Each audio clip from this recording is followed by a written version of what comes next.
Hello friends, मैं आशीष शर्मा हमारे और आपके इस प्यारे से चैनल EMC IQ में आपका हार्दिक स्वागत करता हूं और आशा करता हूं कि आपकी पढ़ाई अच्छी चल रही होगी। इस वाले वीडियो में हम बात करने जा रहे हैं चैप्टर नंबर 3 जिसका नाम है गेम थ्योरी खेल सिद्धांत। उसमें हम सबसे पहले बात करेंगे कल्याण बिंदु की। कल्याण बिंदु क्या होता है, एक बार मैं आपको डेफिनेशन बोल के सुना देता हूँ। क्या होता है कि किसी खेल में भुगतान मैट्रिक्स कौन सी है, जो ये वाली जो मैट्रिक्स है, ये कौन सी मैट्रिक्स है, भुगतान मैट्रिक्स। ये हमारी क्या है, भुगतान मैट्रिक्स है। कि किसी खेल में भुगतान मैट्रिक्स में, ये हमारी भुगतान मैट्रिक्स में पंक्ति का तो क्या होना चाहिए, न्यूनतम अवयव। पंक्तियाँ कौन सी है, ये वाली हमारी क्या है, पंक्तियाँ। पंक्तियों का न्यूनतम अवयव, इस पंक्ति का न्यूनतम अवयव क्या है, -3, उसको मैंने ब्रैकेट में बंद कर दिया। इस पंक्ति का न्यूनतम अवयव क्या है, 0, उसको मैंने ब्रैकेट में बंद कर दिया। इस पंक्ति का न्यूनतम अवयव क्या है, -4, उसको मैंने ब्रैकेट में बंद कर दिया। तथा स्तंभ का अधिकतम अवयव, स्तंभ कौन से, ये वाले, तो इस स्तंभ का अधिकतम अवयव क्या है, 5, तो इसको मैंने सर्किल से बंद कर दिया। इस स्तंभ का अधिकतम अवयव 0 ही था, क्योंकि दोनों संख्या माइनस की है, तो इसको मैंने 0 ब्रैकेट से सर्किल से बंद कर दिया। और इसका अधिकतम अवयव था 6, तो इसको मैंने, तो पंक्ति में तो हमको क्या लेना है, न्यूनतम अवयव, और स्तंभ में क्या लेना है हमको, अधिकतम अवयव। ठीक है ना। तो ये हमने इनको अलग अलग तरह से शो कर देना है आपको। ठीक है। अब बात करते हैं हम। देखो, 0 एक ऐसी संख्या है जहाँ पे जिसका मतलब जहाँ पे दोनों बिंदु संपाती हो गए। हमारा ये न्यूनतम अवयव तथा अधिकतम अवयव दोनों बिंदु हमारे क्या हो गए, यहाँ पे संपाती हो गए। तो ये संपाती बिंदु जहाँ हो जाता है, ये हमारा क्या कहलाता है, कल्याण बिंदु कहलाता है। ये हमारा क्या कहलाता है, कल्याण बिंदु। तो कल्याण बिंदु क्या हो गया हमारे पास, 0। पंक्ति में तो क्या देखते हैं, न्यूनतम अवयव, और स्तंभ में क्या देखते हैं हम, अधिकतम अवयव। और जहाँ पे ये दोनों संपाती हो जाते हैं वही हमारा क्या कहलाता है, कल्याण बिंदु। ठीक है। और इसी को हम क्या बोलते हैं, खेल का हल भी बोलते हैं। कभी क्या बोलते हैं, खेल का हल। ठीक है। ये तो हमारा हो गया कल्याण बिंदु, जिसकी डेफिनेशन भी पूछ ली जाती है, जो आपको PDF में मिल जाएगी। और मैंने एक PDF भी अपलोड की है आपके इम्पोर्टेंट डेफिनेशंस की। ठीक है। जो आपको टेलीग्राम पे मिल जाएगी। टेलीग्राम का नाम है EMC IQ। ठीक है। इस नाम से आप सर्च करोगे तो टेलीग्राम चैनल है, उस पर आपको जो इम्पोर्टेंट डेफिनेशंस है सारे चैप्टर्स की, उनकी सारे चैप्टर्स की इंपॉर्टेंट डेफिनेशन है उसमें। तो आपके छोटे छोटे क्वेश्चन वहाँ से कवर हो जाएंगे। ठीक है। इसके बाद हम बात करने जा रहे हैं लेखा चित्र विधि की। लेखा चित्र विधि में क्या होता है, पूरा इसमें 4 एग्जाम्पल है। आपको मैं 3 एग्जाम्पल कराऊंगा और चौथा आप खुद भी कर सकते हो, इजी है। तो आपको ध्यान से देखना है, बहुत इजी विधि है लेकिन बड़ा क्वेश्चन आता है इससे। ठीक है। तो सबसे पहला मैंने एग्जाम्पल लिया कि निम्न 2x3 खेल को लेखा चित्र विधि से हल कीजिए। आपको ऐसा क्वेश्चन आता है, इस खेल को हल कीजिए। ऐसा भी आ सकता है डायरेक्ट, इस खेल को हल कीजिए। तो आप उसको देखो, आपको सबसे पहले क्या चेक करना है, यदि आपको आ जाता है लेखा चित्र विधि से हल कीजिए, तो आपको उस विधि से हल करना है। अब और टाइप से क्वेश्चन है, उसके हम बाद में बात करेंगे। पहले आपको यदि क्वेश्चन आ जाता है लेखा चित्र विधि से हल कीजिए, आप उस पर ध्यान दीजिए अभी केवल। तो ये आपको दे रखी है, भुगतान मैट्रिक्स दे रखी है, और इसको आप बोल रहे, उसको क्वेश्चन बोल रहा है कि इसको लेखा चित्र विधि से हल कीजिए। तो सबसे पहले तो हमको जो ये मैट्रिक्स दे रखी है, इसमें चेक करना है कि इसमें कल्याण बिंदु है या नहीं है। ठीक है। सबसे पहले तो हम क्या चेक करेंगे कि इसमें कल्याण बिंदु है या नहीं है। तो इसमें देखो, सबसे पहले तो क्या देखेंगे, पंक्ति में न्यूनतम अवयव। न्यूनतम अवयव क्या है अपने पास, ये ब्रैकेट 1। इस पंक्ति में न्यूनतम अवयव क्या है, 2। स्तंभ में क्या देखेंगे, अधिकतम अवयव। इस स्तंभ में अधिकतम अवयव क्या, 8। इसमें अधिकतम अवयव 5, और इसमें अधिकतम अवयव 11। क्या कोई बिंदु संपाती आ रहा है, क्या नहीं आ रहा है। अर्थात क्या है, इसको सोल्व, सबसे पहले हमको कोई भी खेल की मैट्रिक्स दे दे या भुगतान मैट्रिक्स दे दे, कोई भी खेल, ऐसा भी बोल सकता है ये खेल, एक तरह से भुगतान मैट्रिक्स को हम क्या बोल सकते हैं, खेल। तो कोई भी आपको भुगतान मैट्रिक्स दे दे और उसको सोल्व करने के लिए बोले लेखा चित्र विधि से, लेकिन सबसे पहले हमको क्या चेक करना है, उसमें कल्याण बिंदु है या नहीं है। कि यहाँ पे कल्याण बिंदु नहीं है, तो हम क्या लिखेंगे यहाँ पे, ये मैट्रिक्स, ठीक है, कल्याण बिंदु रहित है। तथा पहली चीज़ तो हमने क्या देखी कि ये जो मैट्रिक्स है वो क्या है, हमारी कल्याण बिंदु रहित है, यानी कल्याण बिंदु इसमें उपस्थित नहीं है। अब दूसरी चीज़ क्या देखी हमने इसमें, इसकी देखो, हम इसको दर्शाते हैं ना, ये किस प्रकार की मैट्रिक्स है। तो देखो इसमें पंक्तियाँ कितनी है, 2 मल्टीप्लाई, इसमें स्तंभ कितने हैं, 1 2 3, ठीक है ना। मतलब हमेशा कोई भी एक, या तो पंक्ति या स्तंभ, दोनों में से एक चीज़ तो क्या होनी चाहिए, 2 होनी चाहिए। या तो पंक्तियाँ 2 होनी चाहिए या स्तंभ 2 होनी चाहिए। यहाँ पे पंक्तियाँ 2 है तो 2 को तो 2 लिखना ही है, इंटू यहाँ पे मैं क्या लिखूँगा, स्तंभ कितने हैं अपने पास, 3, तो ये 2 × 3 प्रकार की मैट्रिक्स है, प्रकार की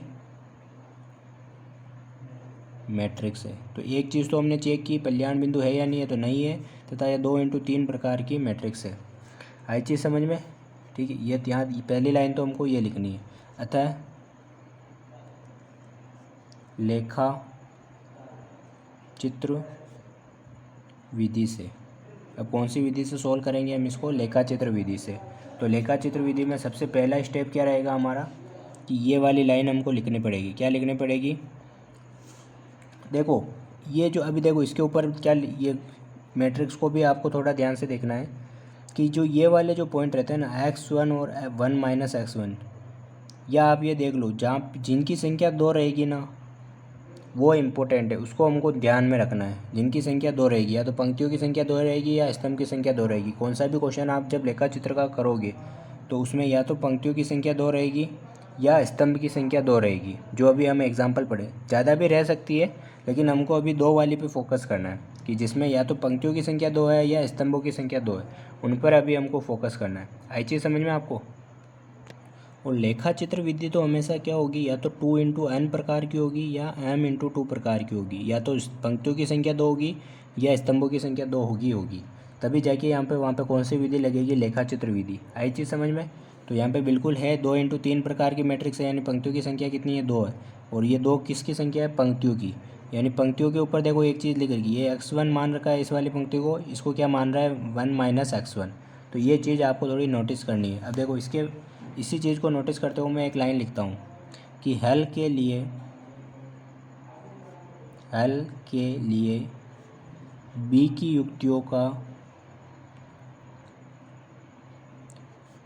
युक्तियों का प्रयोग कर खिलाड़ी, ये खिलाड़ी ए, खिलाड़ी बी, खिलाड़ी ए का प्रत्याशित भुगतान करते हैं। क्या किया हमने कि हल के लिए बी की युक्तियों का प्रयोग कर खिलाड़ी ए का प्रत्याशित भुगतान, मतलब जिसकी पंक्तियों की जिसकी संख्या 2 होती है, या तो पंक्ति या स्तंभ, उसका तो हम क्या करते हैं, प्रत्याशित भुगतान करते हैं। और उपयोग किसका करते हैं, जिसकी संख्या अलग, मतलब उसके अलावा जो बची हुई चीज़ होती है। x1 और 1 - x1 किसके लिए, पंक्तियों के लिए, तो मतलब प्रत्याशित भुगतान किसका करेंगे हम, पंक्तियों का, यानी एक का। एक इस पंक्तियों में है, एक खिलाड़ी के लिए क्या है, पंक्ति है। आई चीज़ समझ में। अब इसके लिए क्या करेंगे, हम एक टेबल बनाएंगे, एक सारणी बनानी है हमको। देखो बी की युक्तियाँ, प्रयोग किसके कर रहे हैं, बी की युक्तियों का। तो सबसे पहले तो आएगा सारणी में बी की युक्ति, ठीक है। इसके अलावा सेकंड वाला जो ब्लॉक बनेगा उसमें क्या रहेगा, ए का प्रत्याशित भुगतान। क्या करेंगे, ए का प्रत्याशित भुगतान। देखो बहुत इजी है ये चीज़ें, आप ध्यान से समझना कि बी की युक्तियाँ देखो बी वाला कहाँ है, ये बी खिलाड़ी यहाँ, इसकी युक्तियाँ कौन सी है, देखो y1 y2 y3, या तो ये मान लो, या फर्स्ट सेकंड थर्ड, ये इसकी युक्तियाँ है, फर्स्ट सेकंड थर्ड, ये तो क्या हो गया इसकी युक्तियाँ। अब देखो ए का प्रत्याशित भुगतान, ये तो सिंपल सी, ये फर्स्ट सेकंड थर्ड लिखना था अपन को, इसमें ज़्यादा है और कोई दिमाग नहीं लगाना है बी की युक्तियों का। अब ए का प्रत्याशित भुगतान कैसे करेंगे हम, ए मतलब कौन सा, ए खिलाड़ी की बात हो रही है, तो हमको क्या करना है, फर्स्ट है, फर्स्ट का मतलब क्या है, फर्स्ट में फर्स्ट वाले स्तंभ में कौन कौन से अवयव है, एक तो 1 है और एक 8 है। तो इन दोनों का मल्टीप्लाई इनसे कराना है, और हमको क्या करना है, ऐड करना है, कि 1 का मल्टीप्लाई x1 से कराएंगे तो x1 प्लस 8 का मल्टीप्लाई 1 - x1 से, ये 8 का मल्टीप्लाई 1 - x1 से। ऐसे बात करें सेकंड वाली युक्ति मतलब सेकंड वाले स्तंभ की बात कर रहे हैं, तो 3 का मल्टीप्लाई तो कराएंगे x1 से, प्लस 5 का मल्टीप्लाई कराएंगे 1 - x1 से। ऐसे ही बात करते हैं थर्ड वाली युक्ति की, तो 11 का मल्टीप्लाई x1 से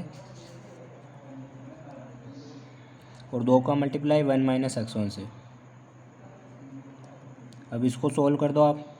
ये x1 एज इट इज़ है और ये कितना आ जाएगा 8 माइनस 8x1, ये भी 3x1 तो एज इट इज़ है, ये कितना आ जाएगा 5 माइनस 5x1 और ये 11x1 तो एज इट इज़ है और ये कितना आ जाएगा 2 माइनस 2x1।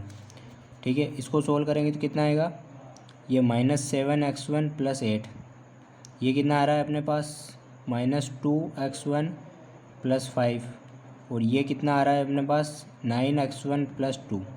ठीक है, केवल ये टेबल ही बनानी है, ये टेबल हमारे क्वेश्चन में आगे कहीं भी यूज़ नहीं आ रही, बस हमको ये टेबल बनानी है, ये इतना सा हमको ध्यान रखना है। क्या किया अभी तक हमने, सबसे पहले तो चेक किया कल्याण बिंदु है या नहीं है, नहीं है, अतः लेखाचित्र विधि से।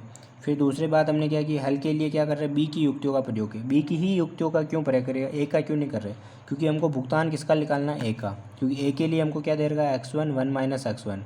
या आप ऐसा देखो, जिसकी संख्या 2 होगी, पंक्तियों की संख्या 2 होगी तो पंक्तियों का प्रत्याशित भुगतान निकालेंगे, और स्तंभों की संख्या 2 होगी तो स्तंभों का निकालेंगे। ये चीज़ ध्यान रखना आप। अभी यहाँ पे पंक्तियों के लिए बात हो रही है तो हम क्या करेंगे, बी की युक्तियों का प्रयोग कर खिलाड़ी ए का प्रत्याशित भुगतान करेंगे। तो इस तरह से बी की युक्तियाँ लिख देंगे, फर्स्ट सेकंड थर्ड, और इस तरह से यूज़ ले लेंगे, एक बार इसका मल्टीप्लाई एक बार इसका मल्टीप्लाई, दोनों का ऐड, एक बार इसका मल्टीप्लाई एक बार इसका इससे मल्टीप्लाई, दोनों को ऐड। तो इस तरह से हमको एक सारणी मिलेगी। तो ये तो बात ही टेबल तक। अब चलते हैं हम लेखा चित्र यानी ग्राफ पे। देखो अब हमको इसको क्वेश्चन को सोल्व करना है, जो किससे, मेन तो इस ग्राफ से सोल्व होगा क्वेश्चन। वो हमने टेबल बनाती थी, वहाँ तक सिस्टम पूरा अलग है। अब हम एक ग्राफ बनाते हैं इससे। ये मैंने एक ग्राफ बनाया, इसमें ग्राफ कैसे बनेगा, इसमें 2 लाइनें खींची जाएगी। इस तरह से मैंने 2 लाइनें खींच दी, देखो ध्यान से देख लो आप कि इस तरह से मैंने कितनी लाइनें खींच दी, 2 लाइनें खींच दी, और बीच में एक लाइन और खींच दी, जिसपे ऊपर क्या लिख दिया 0 0। एक तरह से आप इनको क्या मान सकते हो, एक्स एक्सिस, इनको आप क्या मान रहे हो, एक्स एक्सिस मान रहे हो। ठीक है, इस वाली लाइन को मैंने क्या मान लिया x1, और इसको मैंने क्या मान लिया x1 माइनस x1। आपको यही मानना है। जो भी आप पंक्तियों के लिए, जब भी आप सोल्व करोगे पंक्तियों के लिए, अभी हम किन के लिए सोल्व कर रहे हैं, पंक्तियों के लिए ही सोल्व कर रहे हैं ना। x1 और 1 माइनस x1 कहाँ पे है, पंक्तियों पे है। मतलब भुगतान, प्रत्याशित भुगतान किसका कर रहे हैं हम, पंक्तियों में कर रहे हैं ना, इसलिए हम हमेशा इसको क्या मानेंगे x1, और ये इनको क्या मानेंगे हम 1 माइनस x1। ठीक है, ये हमारे 0 वाला पॉइंट हो गया, दोनों तरफ पॉजिटिव ही चलेगा, 1 2 3 4 5, ये भी 1 2 3 4 5, और नीचे चलेगा -1 -2 -3 -1 -2 -3, और भी आगे चाहिए तो और भी आगे बढ़ा सकते हो। तो इस तरह से तो हमको क्या बनाना है, ग्राफ। अब इस ग्राफ को हमको कैसे शो करना है, लाइनें कैसे खींचनी है, वो डिपेंड करेगा इस सारणी पे, या सॉरी इस मैट्रिक्स पे। देखो कैसे, देखो मैट्रिक्स क्या है, x1 और x1 माइनस x1, मतलब x1 का 1 किसके साथ बनाएगा लाइन, 1 माइनस x1 के 8 के साथ। आ गई चीज़ समझ में कि x1 पे तो क्या बिंदु आएगा 1, और 1 माइनस x1 पे क्या आएगा 8। तो ये देखो, ये हमारा x1 है और ये हमारा क्या है 1 माइनस x1। तो इतना तो पता चल ही गया कि 1 कहाँ पे है, ये 1 ये हमारा है, और 8 कहाँ पे है हमारा, ये 8 है हमारा। मतलब ये लाइन हम बनाएंगे। तो ये लाइन कैसे बनेगी हमारी, ये तो 1 हो गया और ये हमारा क्या हो गया 8 हो गया। ठीक है, ये हमने लाइन खींच दी, कोई दिक्कत है। अब हम बात करते, देखो x1 पे 3 और 1 माइनस x1 पे है हमारा 5। तो x1 पे तो कितना है हमारा 3, और 1 माइनस x1 पे कितना है हमारा 5। ठीक है, तो इन दोनों को मिला देते हैं हम, तो ये 3 और ये 5। तीसरा पॉइंट क्या है हमारा, 11 और 2। ठीक है, 11 तो ये रहा हमारा, और 2 हमारा ये रहा। तो ये 11 और ये 2। बस ध्यान ये रखना है कि 11 इधर का मत लेना, 2 इधर का मत ले लेना, बाकी पूरा गलत हो जाएगा। तो हमको ये ग्राफ मिली लाइन, ये कुछ लाइनें मिली हमको इस मैट्रिक्स की सहायता से। तो आपको मैट्रिक्स का यूज़ ऐसे लेना है। ठीक है, अब ये इसकी सहायता से हम देखो कैसे सोल्व करेंगे। पंक्तियों के लिए सोल्व कर रहे हैं अभी हम, ये चीज़ आप बिल्कुल ध्यान रखना। पंक्तियों के लिए हम क्या करते हैं, पंक्तियों के लिए सोल्व कर रहे हैं। इसे कैसे पता चल रहा है, क्योंकि पंक्तियों की संख्या कितनी है 2, और जिसकी संख्या 2 होगी उसके लिए हम सोल्व कर रहे हैं। आई चीज़ समझ में। प्रत्याशित भुगतान हमने किसका निकाला था, पंक्तियों का निकाला था ना, इसलिए हम पंक्तियों के लिए सोल्व कर रहे हैं। और पंक्तियों के लिए ये का ही सेम टू सेम ग्राफ बनेगा हर क्वेश्चन में।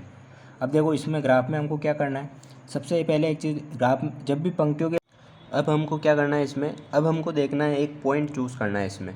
ठीक है, एक बार मैं वापस आपको रिपीट कर रहा हूँ, ये हम किसके लिए बात कर रहे हैं, पंक्तियों के लिए जब प्रत्याशित भुगतान करते हैं उसके लिए ये ग्राफ की बात कर रहे हैं। ठीक है, अब इसमें एक हमको पॉइंट चूज़ करना है। वो पॉइंट कैसे चूज़ करेंगे, देखो वो ये पॉइंट भी हो सकता है, वो ये पॉइंट मतलब जहाँ पे दो लाइनें क्रॉस कर रही हो, और ये पॉइंट भी हो सकता है। लेकिन हमको कौन सा चूज़ करना है, हमको चूज़ करना है मैक्सिमीन वाला पॉइंट। कौन सा पॉइंट चूज़ करना है हमको, मैक्सिमीन, जिसको हिंदी में हम क्या बोलते हैं, महाअल्पिष्ट। क्या बोलते हैं जिसको हम, महाअल्पिष्ट। महाअल्पिष्ट का मतलब क्या होता है, महाअल्पिष्ट का मतलब होता है निम्नतम, क्या होता है, निम्नतम में से सर्वोत्तम।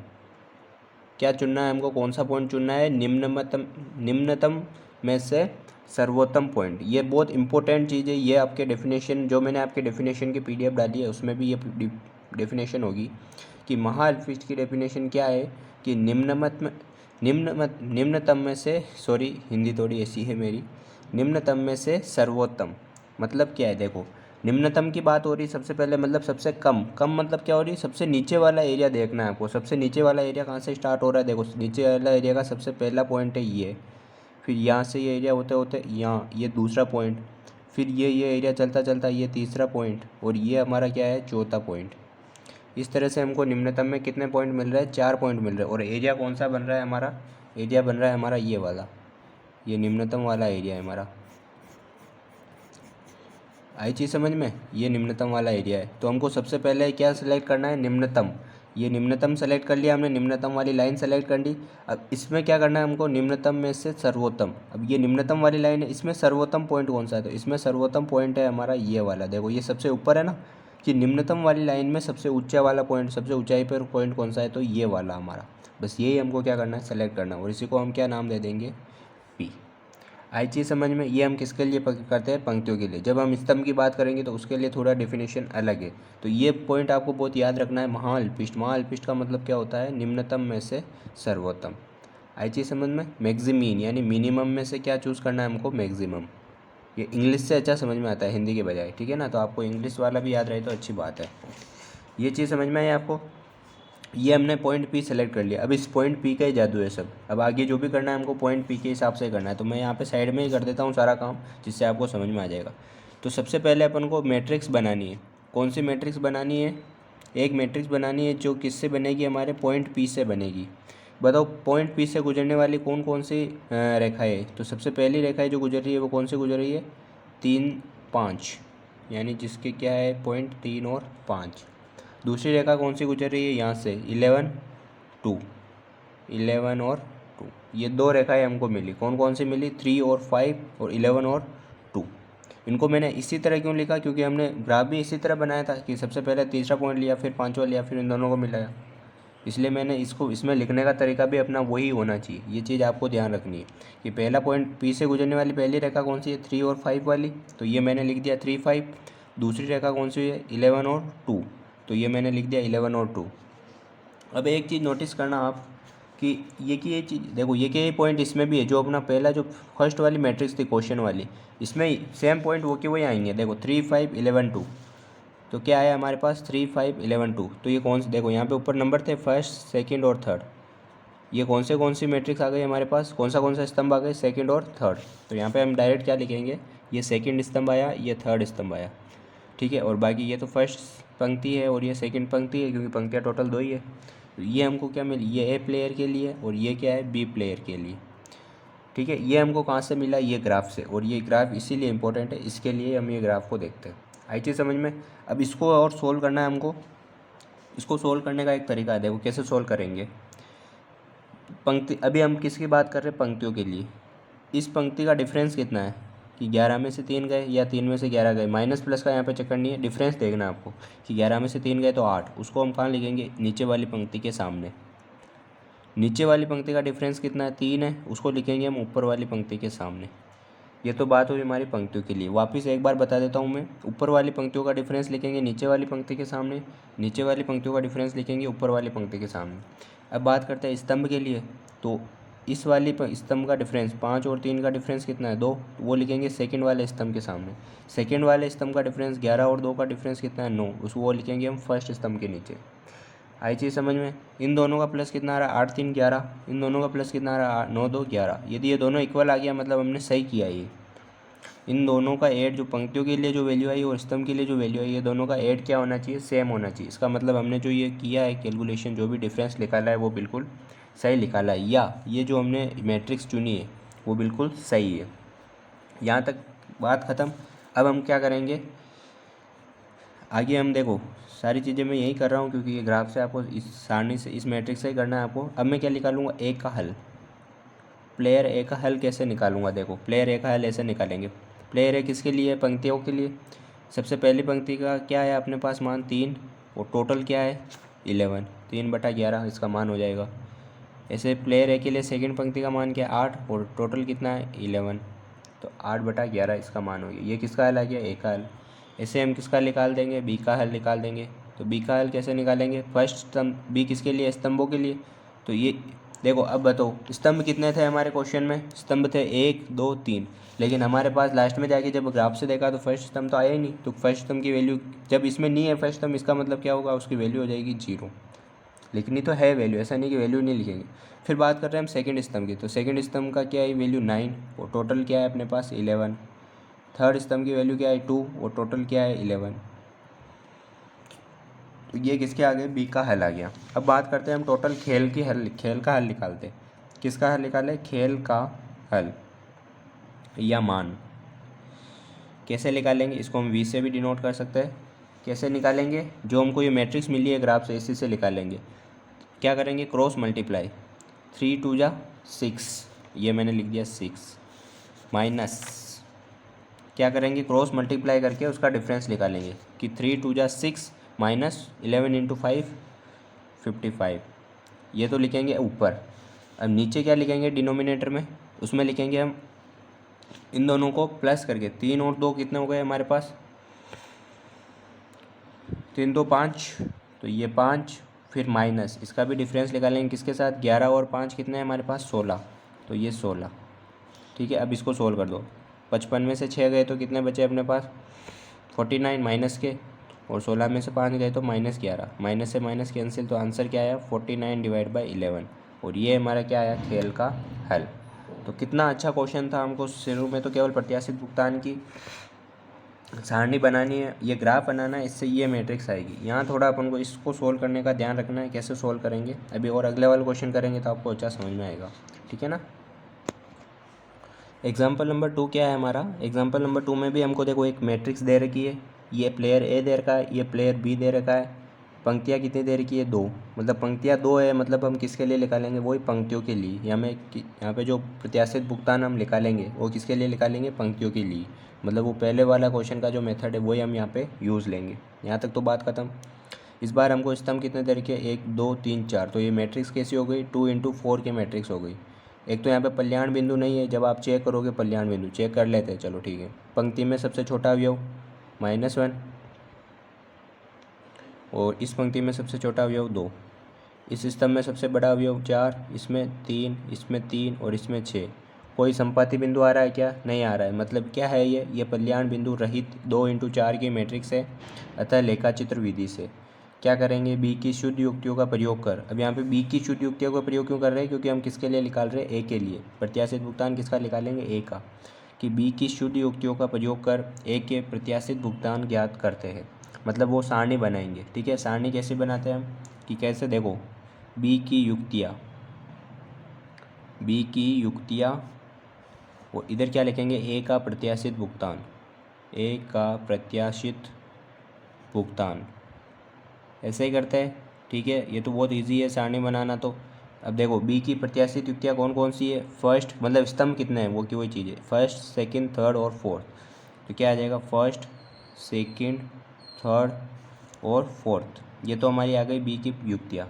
अब बात करते हैं ए का प्रत्याशित भुगतान कैसे निकालेंगे। इससे सबसे पहले मैं फर्स्ट के लिए निकालता हूँ। फर्स्ट स्तंभ में कौन कौन से अवयव है, 2 और 4। 2 का मल्टीप्लाई तो किससे होगा, x1 से, और 4 का किससे होगा, 1 - x1 से, और उनको क्या कर देंगे, जोड़ देंगे। कि 2 का मल्टीप्लाई तो x1 से, और 4 का मल्टीप्लाई 1 - x1 से। इसको आप आगे सोल्व करके लिख दो, वो आपकी एक रेखा मिल जाएगी। इसके आगे सेकेंड स्तंभ के लिए बात करें तो 2 × x1 + 3 × 1 - x1, कि 2 × x1 + 3 × 1 - x1। ऐसे बात करें थर्ड स्तंभ के लिए तो क्या होगा, 3 × x1 plus 2 into 1 minus x1। ऐसे 4 स्तंभ के लिए बात करें तो -1 इंटू x1 क्या आ जाएगा, -1 into x1 plus 6 into 1 minus x1। इस प्रकार हमको कितनी रेखाएं प्राप्त हो जाएगी, यहाँ पे 4 रेखाएं प्राप्त हो जाएगी। कौन कौन सी रेखाएं प्राप्त हो जाएगी, इसको सोल्व करेंगे तो क्या आएगा आपके पास 4 माइनस 2x1। इसको सोल्व करेंगे तो 3 प्लस x1। इसको सोल्व करेंगे तो कितना आएगा आपके पास x1 प्लस 2, और सॉरी यहाँ पे माइनस x1 आएगा। और इसको सोल्व करेंगे तो कितना आ रहा है आपके पास कि -7x1 प्लस 6। तो ये कौन सी रेखाएं मिल गई आपको, भुगतान रेखाएं। कौन सी रेखाएं मिल गई आपको, भुगतान रेखाएं। ठीक है, भुगतान रेखाएं कौन कौन सी हो गई, एक तो हो गई -2x1 प्लस 4, एक हो गई आपके पास -x1 प्लस 3, एक हो गई आपके पास x1 प्लस 2, और एक हो गई -7x1 प्लस 6। ठीक है ना, तो ये 4 भुगतान रेखाएं आपको प्राप्त हो गई। इसको आप ई ब्रैकेट ऑफ वी के रूप में भी लिख सकते हो। तो यहाँ तक का मतलब काम तो अलग ही है बिल्कुल ही, ये तो आपको सारणी बनानी है हर क्वेश्चन में। अब हम चलते हैं हमारे ग्राफ की ओर। ठीक है, देखिए ये मैंने बना लिया अपना ग्राफ कैसे बनाना है वही आपको पता है। 2 लाइंस खींचनी है पैरेलल, ये बीच में एक लाइन खींचनी है जिसकी वैल्यू होगी 0। ऊपर चलेगी पॉजिटिव नंबर्स, नीचे चलेंगे माइनस नंबर। और ये वाली जो लाइन रहेगी ये होगी अपनी x1 और ये होगी अपनी 1 माइनस x1। यहाँ तक कोई दिक्कत नहीं है। अब हम बनाते हैं ग्राफ कैसे बनाएंगे, जो हमको स्टार्टिंग में क्वेश्चन में जो मैट्रिक्स दे रखी है उससे हम ग्राफ बनाएंगे। एक एक पॉइंट ले लेता हूँ मैं। x1 का पॉइंट तो है 2, 1 माइनस x1 का है 4, कि x1 का तो है 2 और 1 माइनस x1 का कितना है 4। दोनों को मिला देते हैं, और इनको मिलाना तो आपको बहुत अच्छी तरह आता ही है। ये 2 और ये 4 दोनों को मिला दिया तो ये मिला दिया। दूसरा पॉइंट क्या है अपने पास 2 और 3, तो 2 और 3 को भी मिला ही देते हैं। ये 2 और 3 को मैंने मिला दिया। ठीक है, तीसरा पॉइंट क्या है अपने पास 3 और 2 को मिला देता हूँ। ये 3 और ये 2। फिर चौथा पॉइंट क्या है अपने पास -1 और 6, तो -1 तो देखो ये रहा। ठीक है, और 6 कहाँ है अपने पास, ये रहा। तो -1 और 6 को मिला देता हूँ मैं। ये अपने पास क्या मिल गया हमको, ग्राफ मिल गया। अब इसमें हमको कौन सा पॉइंट देखना है, वही क्योंकि पंक्तियों के लिए निकाल रहे तो मैक्सिमीन वाला पॉइंट, यानी महाअल्पिष्ट। महाअल्पिष्ट मतलब क्या है, निम्नतम में से सर्वोत्तम। निम्नतम कौन कौन से पॉइंट है, देखो यहाँ से स्टार्ट हो रहा है। निम्नतम स्टार्ट कहाँ से हो रहा है, निम्नतम स्टार्ट हो रहा है एक तो यहाँ से, एक पॉइंट ये हो गया, ये यहाँ से चलते चलते यहाँ तक जा रहा है। फिर अगला पॉइंट क्या हो गया अपने पास, आप इसको भी मान सकते हो, और ये अपना अगला पॉइंट ये भी हो सकता है। ठीक है ना, तो ये हमारे पास क्या हो गए, ये पॉइंट मिल गए। ये निम्नतम रेखा मिल गई हमको। निम्नतम रेखा में से हमको सर्वोत्तम चुनना है, निम्नतम में से सर्वोत्तम। तो इस रेखा में सबसे ऊपर पॉइंट कौन सा है अपने पास, ये वाला। तो इसको मैं क्या मान लूँगा, पी। कोई दिक्कत है यहाँ तक, कोई नहीं है, क्योंकि पंक्तियों में हम क्या करते हैं, मैक्सिमीन वाला पॉइंट डिसाइड करते हैं। मैक्सिमीन मतलब निम्नतम पंक्ति, निम्नतम रेखा में से उच्चतम पॉइंट कौन सा है, तो ये वाला, और इसको मैंने क्या नाम दे दिया, पी। ठीक है, अब इस पी से गुजरने वाली रेखाएं कौन कौन सी है, तो यहाँ पे एक चीज़ थोड़ी सी डिफरेंट है। अब ध्यान से देखना आप कि इससे गुजरने वाली रेखाएं 3 रेखाएं गुजर रही है इससे। एक तो ये -1 6, एक ये 2 और 3, और एक कौन सी गुजर रही है, ये 3 और 2। इससे 3 रेखाएं गुजर रही, 2 गुजर रही होती तो हमारी मैट्रिक्स अभी 2 की मैट्रिक्स, हमको कुल मिला के 2 की मैट्रिक्स ही बनानी, 2 स्तंभ 2 पंक्तियाँ, इनकी मैट्रिक्स ही बनानी हमको। लेकिन यहाँ पे 3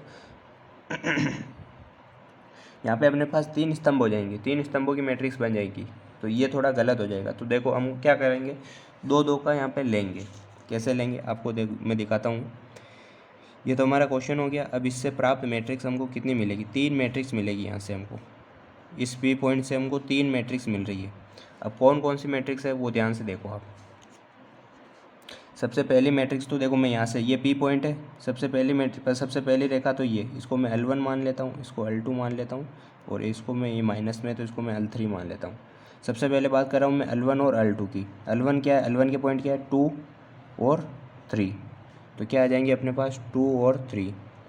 L2 के पॉइंट क्या है 3 और 2, तो ये 3 और 2। एक मैट्रिक्स तो ये हो गई। अब सेकंड मैट्रिक्स की बात करता हूँ, तो एक बार L2 ले लेता हूँ और एक बार L3 ले लेता हूँ। तो L2 लूँगा तो क्या आएगा 3 और 2, और L3 लूँगा तो -1 और 6। अब बात करता हूँ मैं थर्ड मैट्रिक्स की। इसमें एक बार L1 ले लेता हूँ और L3 ले लेता हूँ। L1 क्या है 2 और 3, और क्या है -1 और 6। इस तरह हमको क्या मिल गई है, 3 मैट्रिक्स मिल गई है, ठीक है ना। 2 × 2 वाली कितनी 2 × 2 वाली कितनी मैट्रिक्स मिल गई है हमको, 3 मैट्रिक्स मिल गई है। लेकिन अब इनमें से 2 अपने काम की नहीं है। अब वो कैसे पता चलेगा, सॉरी एक काम की नहीं है, वो कैसे पता चलेगा। अब देखो वो का वही फॉर्मूला जो हम सोल्व करते हैं। इन दोनों का डिफरेंस कितना आ रहा है 1, उसको यहाँ लिख दो नीचे वाली पंक्ति में। नीचे वाली पंक्ति का डिफरेंस 1, उसको ऊपर लिख दो। इस वाले स्तंभ का डिफरेंस 1, तो इसको यहाँ लिख दो।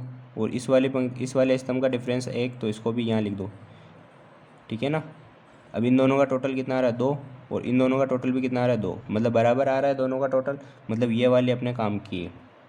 फिर बात करते हैं इसमें, इस वाली पंक्तियों का डिफरेंस कितना है। डिफरेंस बात कर रहा हूँ मैं यहाँ पे माइनस प्लस की बात नहीं कर रहा हूँ। डिफरेंस मतलब कि यहाँ पे माइनस प्लस को भूल जाओ, मतलब भूलना नहीं है, मतलब इनका डिफरेंस देखना है। देखो ये -1 है ना, तो 3 माइनस में है, तो देखो डिफरेंस कैसे निकालते हैं आप, ऐसा समझ लो 3 -1 कितना हो जाएंगे, 4 आ रहा है इनका बीच का डिफरेंस, ये 4। 2 और 6 का डिफरेंस कितना आ रहा है 4। 3 और 2 का डिफरेंस 1, और -1 और 6 का डिफरेंस कितना आ रहा है 7। 4 4 8 और 7 1 8, मतलब इनका क्या आ रहा है टोटल सेम आ रहा है, मतलब ये भी अपने काम की है। बात करते हैं इसकी, 2 और -1 का डिफरेंस आ रहा है 3, इसको मैं लिखूँगा यहाँ। 3 और 6 का डिफरेंस आ रहा है 3। 2 और 3 का डिफरेंस 1, -1 और 6 का डिफरेंस कितना आ रहा है 7।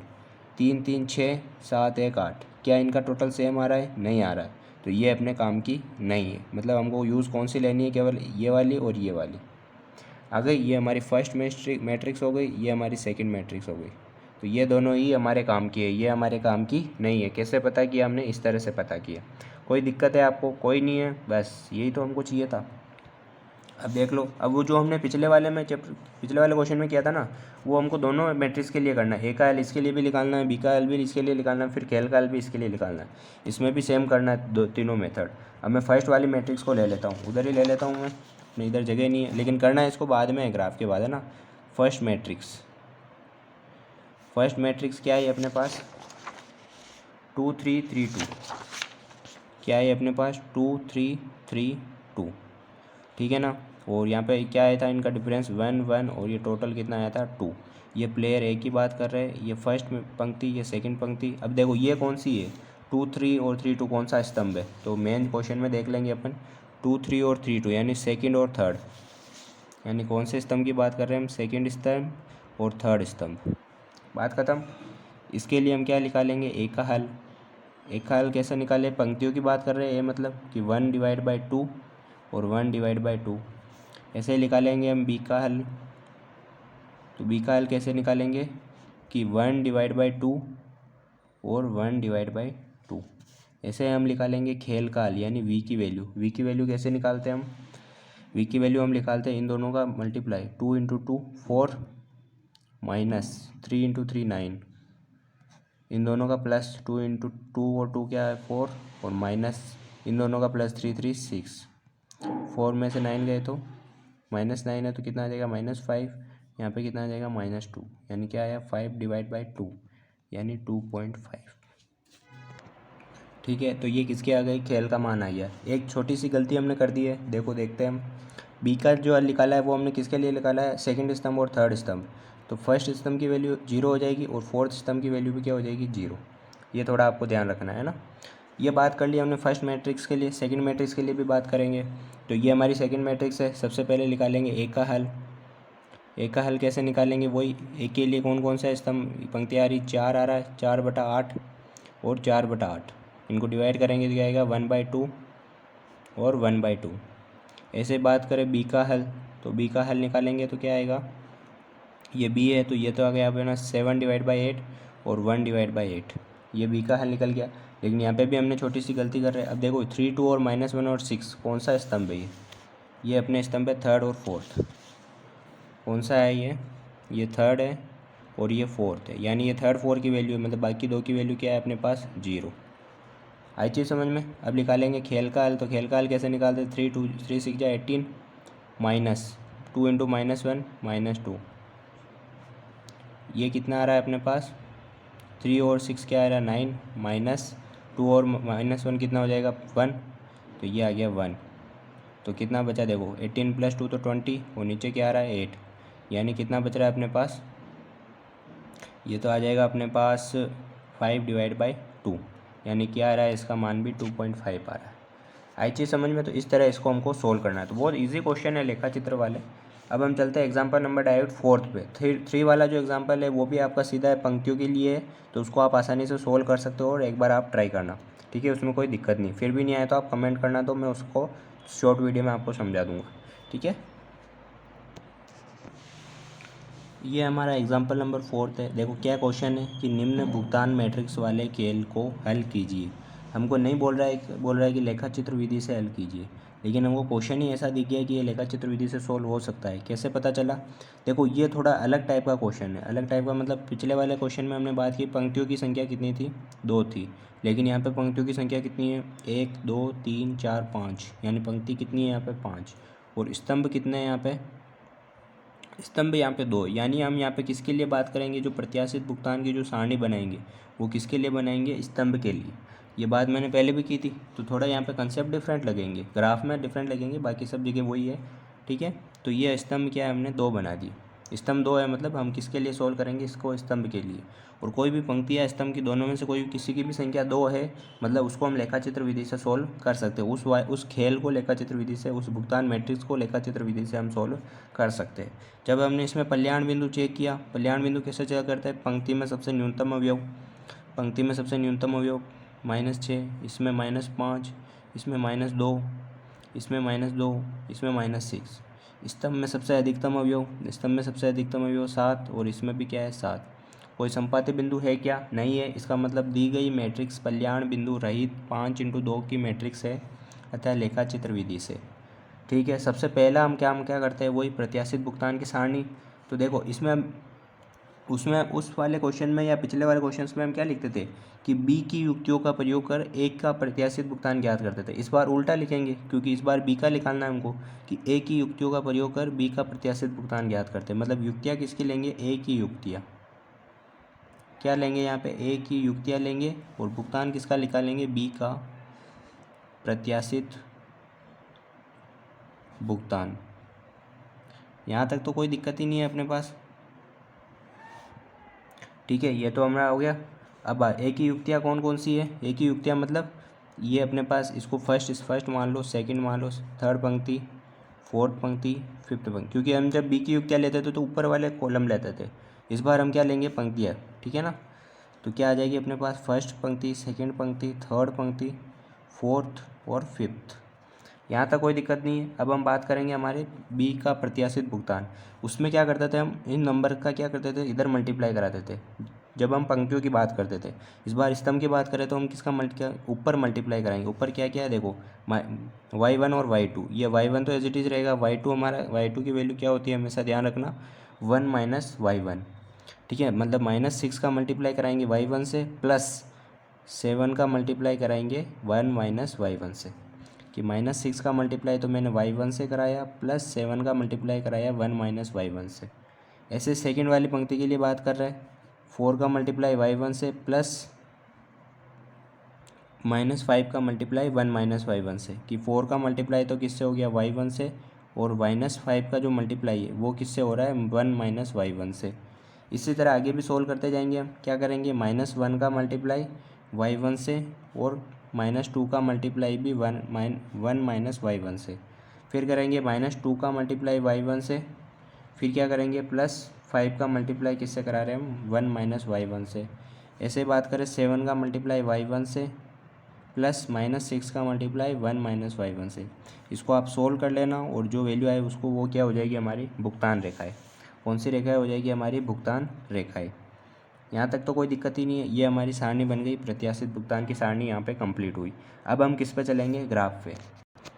ये हमारा ग्राफ है, वो का वही ग्राफ बनाना है। लाइनें वो की वही 2 खींचनी है, बीच वाली लाइन 0 रहेगी, ऊपर पॉजिटिव नंबर्स रहेंगे, नीचे नेगेटिव नंबर्स रहेंगे। बस चेंजेस क्या करना है, पहले हम स्तंभ के पंक्तियों के लिए निकाल रहे थे, तो यहाँ पे x1 आता था, यहाँ पे 1 - x1 आता था। इस बार किसके लिए निकाल रहे हैं, स्तंभ के लिए। तो यहाँ पे चेंजेस क्या करना है आपको, इस तरफ आएगा हमारा y1, और इस तरफ आएगा 1 - y1। ये हमको फिक्स रखना है, ठीक है ना। ये इधर क्या आएगा हमारा y1, इधर आएगा 1 - y1। बात ख़त्म। ये डिसाइड हो गए तो बस ग्राफ बनाने में हमको कोई मतलब कोई मुश्किल नहीं आएगी। -6, ये -6 किसका पॉइंट है, y1 का, और 7 किसका है, 1 - y1 का। मतलब -6, तो -6 और 7 के बीच में हमको ग्राफ बनाना है। अब गलती हम जल्दबाजी में क्या कर देते हैं, -6 ये वाला ले लेंगे, लेकिन ये वाला नहीं लेना क्योंकि -6 किसका पॉइंट है, y1 का। ठीक है ना, तो हमको यहाँ से ये वाला पॉइंट लेना है -6 और 7।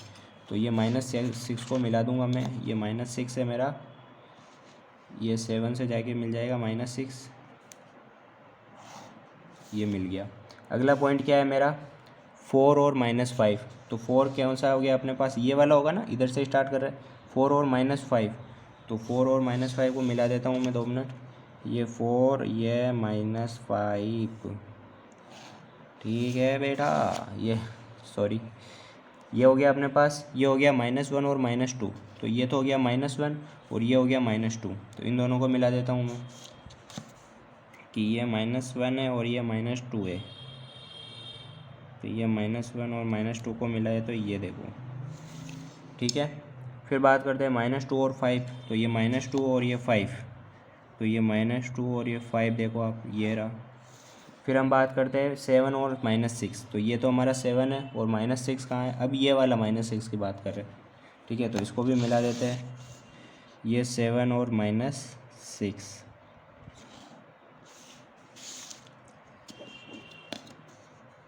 ये मिल जा रहे, मिल जाओ, ठीक है ना। ये अपने पास क्या आ गया, हमको ग्राफ मिल गया है। अब क्या करना है हमको, वही पॉइंट लेना है। अब पॉइंट कौन सा लेंगे, देखो पॉइंट इंपॉर्टेंट है। पंक्तियों की जब बात कर रहे थे तो हम कौन सा पॉइंट ले रहे थे, मैक्सिमीन यानी महाअल्पिष्ट, यानी निम्नतम में से सर्वोत्तम। अब यहाँ पे हम कौन सा पॉइंट लेंगे, यहाँ पे हम लेंगे मिनीमैक्स। कौन सा पॉइंट लेंगे, मिनीमैक्स। यदि इंग्लिश में समझे तो मैक्सिमम लाइन में से, यानी सर्वोत्तम में से निम्नतम। इसको हम क्या बोलते हैं, अल्पमहिष्ट भी बोलते हैं, अल्पमहिष्ट। ठीक है ना। क्या लेंगे, मिनी मैक्स, यानी मैक्स यानी सर्वोत्तम में से मिनी यानी मैक्सिमम लाइन में से हमको कौन सा पॉइंट लेना है, मिनिमम वाला पॉइंट लेना है। तो मैक्सिमम लाइन मतलब सबसे ऊपर वाली लाइन कौन सी बन रही है, तो उससे सबसे ऊपर वाली लाइन देखो यहाँ से स्टार्ट हो रही है, ये वाला पॉइंट, ये जाके जाके जाके यहाँ ये वाला पॉइंट, फिर ये वाला पॉइंट जाके जाके एक ये वाला पॉइंट, और ये जाके कहाँ बन रहा है, ये वाला।